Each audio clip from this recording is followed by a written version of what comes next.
সালামু আলাইকুম। এই এসিটা এখানে লাগাই এখানে ছিল। তো এটা মূলত এটার সমস্যা হচ্ছে এটা লিক, এটা ঠান্ডা হচ্ছে না। তো ঠান্ডা যখন হচ্ছে না, তো তখন আমি তো এটা অবশ্যই চেক করতে হইব। তো চেক করতে হইলে এটা আমি কী করতে হইব, এটা নামালাইছি আমি।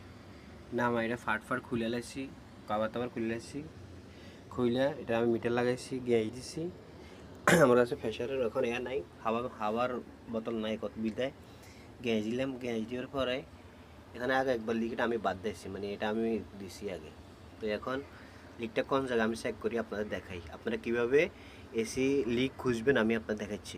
আপনারা এই জাতীয় একটা ফোম নেবেন বা স্পঞ্জ নেবেন, নিয়ে এখানে একটু লিকুইড, যে কোনো একটা লিকুইড দিবেন। তো লিকুইডে একটু পানি দিবেন। পানি দেওয়ার পরে আপনারা এখানে এভাবে এটারে ঘষে নেবেন। ঘষে নেওয়ার পর এটা একটু ফেনা, যেখানে ওই লিক যেখানে আপনার সন্দেহ বা তেল আসতেছে ওইখানে দিবেন। দেওয়ার পরে এখানে দিবেন। দেখেন লিকটা কোথায়,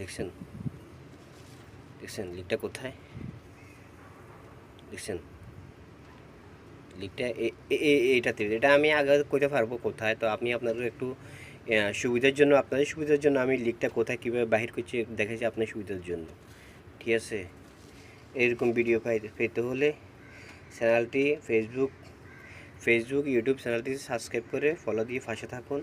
কাজ শেখার জন্য অভিজ্ঞতা দরকার থাকবে, প্রবাসে আসার জন্য কাজ শিখতে হলে ভালো।